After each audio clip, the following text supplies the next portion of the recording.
ना ही क्या, क्योंकि वहीं से आते हैं और वहां के लोगों का जो प्यार है, स्नेह है, वो किस तरह से क्या बरकरार रहेगा, ये कल रिजल्ट के बाद ही पता चल पाएगा कि कितना प्यार गुजरात की जनता ने उनको दिया है। तो बहुत ही जीत के मायने उनके लिए बहुत ज्यादा बढ़ जाते हैं और कह सकते हैं कि आज की रात जब निकलेगी और कल से जब रिजल्ट आना शुरू होगा तो सबकी धकधकी जरूर इस वक्त बढ़ रही होगी, ना केवल एक खेमे की बल्कि हर वहां पर जो पार्टी है उसको लेकर कि गुजरात में कल कुछ क्या होने वाला है। क्योंकि हिमाचल की जब तस्वीर हम देखते हैं तो एग्जिट पोल में वहां पर साफ तौर पर बताया जा रहा है कि बीजेपी वहां पर एक तरफा विनिंग सिचुएशन में नजर आ रही है, लेकिन गुजरात को लेकर जिस तरह से ओवरऑल सिचुएशन और तस्वीरें निकल रही हैं वो देखना वाकई दिलचस्प होने वाला है।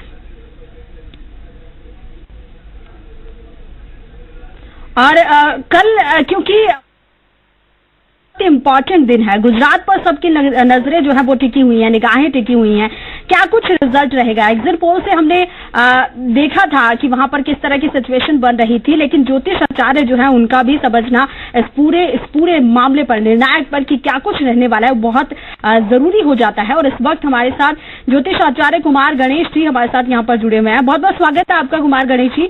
आचार्य जी, ये जो पूरा इलेक्शन है गुजरात का, ये वाकई बहुत दिलचस्प है। जब कैंपेनिंग स्टार्ट हुई थी तब से ही हम देखते आ रहे हैं, बहुत ही महत्वपूर्ण हो जाता है और इसके रिजल्ट देखना वाकई बेहद दिलचस्प। क्या कुछ रहने वाला है, सबसे पहली प्रतिक्रिया उस पर आपकी।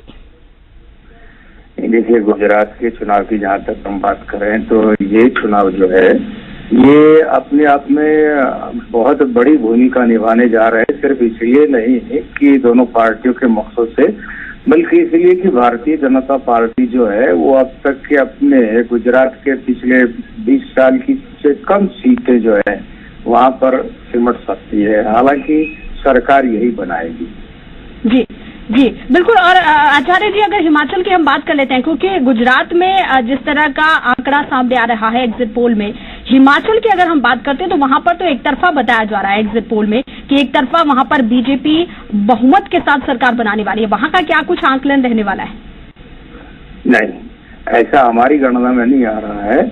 हमारी गणना में ऐसा बिल्कुल नहीं आ रहा है। हमारी गणना में ये आ रहा है कि गुजरात और हिमाचल दोनों में ही जो है वो टाइट फाइट रहनी है। और टाइट फाइट जो है हिमाचल में ये रहनी है कि सीट वाइज आकलन हम जो करें तो हमने ये देखा है कि वहां पर कांग्रेस को 29 सीटें मिल सकती है और भाजपा को 35 सीटें मिल सकती है। इसका मतलब ये रहा, और जो 3 सीटें हैं वो अन्य के खाते में जा सकती है। इसका मतलब ये रहा कि वहां भी मामला कड़ा है और एक तरफा या सुपड़ा साफ या क्लीन स्वीप जैसा हमारी गणना में तो दिखाई नहीं दे रहा है। बिल्कुल। और जिस तरह से आप बता रहे हैं, क्या ये माने कि बड़ा उलटफेर भी इस बार देखने को मिल सकता है? क्योंकि हर बार जब भी कोई इलेक्शन होता है आचार्य जी, एक मोटी जो तस्वीर बनती है उसमें ये बताया जाता है कि बीजेपी की लहर है, बीजेपी को इतनी सीटें मिलेंगी, इतना आंकड़ा रहेगा। इस बार अगर हम देखते हैं, क्या कोई बड़ा उलटफेर होने की संभावना भी है? आपके आंकड़े क्या कुछ कहते हैं उसमें? कौन से राज्य में? हिमाचल? हम गुजरात की बात कर रहे हैं। गुजरात की देखिए ऐसा है, गुजरात में भाजपा को जो है वो कुल मिलाकर 93 सीटें हमारे आकलन के अनुसार मिल सकती है, 93 सीटें, और कांग्रेस के लिए 80 सीटें हैं और अन्य जो है उनके खाते में 9 है, ±1 है। अन्य अगर 4 तक रहते हैं तो ये 2-2 सीटें जो है वो भाजपा और कांग्रेस के खाते में, यानी कि 82 और 95 यहाँ तक जा सकते हैं। और जहां तक रहा सवाल बड़े उलटफेर का, तो देखिए 2-3 चीजें बहुत खास है। पहली बात तो ये कि अभी जो मुख्यमंत्री है ये अब यानी विजय रूपाणी अब मुख्यमंत्री नहीं बनेंगे, बल्कि उनके सितारे इतने खराब हैं कि वे तो अपनी सीट भी निकालने में तो बहुत बड़ा चमत्कार होगा। उनकी हार का खतरा है, न सिर्फ उनकी बल्कि भाजपा के प्रदेश जो प्रमुख हैं, पितृ पुरुष यानी कि प्रदेश अध्यक्ष, उनके भी हार का खतरा, जीतू भाई वाघाणी की भी हार का खतरा नजर आ रहा है। इसके अलावा एक बात और ये कि जैसे कि अभी जो पिछली 13वीं विधानसभा ने 3 मुख्यमंत्री देखे, तो उसी तरीके से जो 14वीं विधानसभा है ये भी 3 मुख्यमंत्री देख सकती है और कम से कम 2 मुख्यमंत्री अवश्य देखेगी। इसके अलावा लोकसभा चुनाव से पहले अभी जो मुख्यमंत्री बनेंगे ना वे भी बदल जाएंगे। जी बिल्कुल। ये आप गुजरात की बात कर रहे थे यहाँ पर आचार्य जी। हिमाचल पर आते हैं। हिमाचल में एक हमने चीज देखी है, कंसिस्टेंसी जो रहती है, एक बार कांग्रेस की रहती है, एक बार बीजेपी की रहती है। अगर हिमाचल के परिप्रेक्ष्य में ये चीज ही देखें तो किस तरह का वहां का आंकड़ा रहेगा? ये म्यूजिकल चेयर वाला जो सिस्टम है, ये जो व्यवस्था एक के बाद एक पार्टी, ये हिमाचल में इस बार फिर जारी रहेगा। और इसमें अगर हम देखें तो 68 सीटों में से हमारे हिसाब से 35 और ये जो सीटें, ये आंकड़ा रहेगा भाजपा का और 29 का आंकड़ा रहेगा कांग्रेस का, है ना। अब इसमें ये देखने वाली बात ये है कि यहाँ पर जो मुख्यमंत्री है, ये विधानसभा की कम से कम 2 मुख्यमंत्री देखेगी।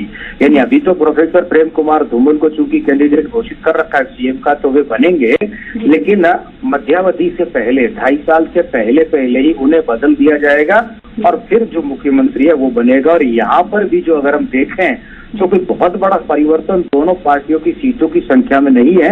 अन्य के खाते में 2 या 3 सीटें जो है वे जा सकती है। बिल्कुल बिल्कुल। और आचार्य जी, आप दोनों ही जगहों पर ये चीज बोल रहे हैं, क्योंकि गुजरात में भी आप बोल रहे हैं, क्योंकि पहले भी 3 बार जिस तरह से मुख्यमंत्री बदले, उसमें आप भी ये बोल रहे हैं कि गुजरात में भी ये फेरबदल हो सकता है वहां पर, और हिमाचल में भी बोल रहे हैं आप। एक और चीज यहाँ पर आचार्य जी, प्रधानमंत्री नरेंद्र मोदी जब प्रधानमंत्री बने उसके बाद से उनका लोकप्रियता का ग्राफ जितना लगातार बढ़ता चला गया। अभी अध्यक्ष बने हैं कांग्रेस के राहुल गांधी। क्या कुछ इन पूरे अगर राजनीतिक इसमें देखें, हलकान में देखें, क्या कुछ उनके समीकरण कहते हैं, कितना प्रभाव उसका भी पड़ सकता है इस पर?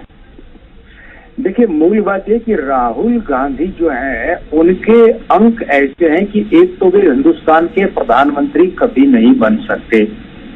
दूसरी बात है कि राहुल गांधी के नेतृत्व की जहां तक बात है तो ये बात सही है कि हमने सीटवार भविष्यवाणी 3 दिसंबर को कर दी थी, और 3 दिसंबर को भविष्यवाणी जब कर दी थी तो उस समय सोनिया गांधी जो राष्ट्रीय अध्यक्ष थी।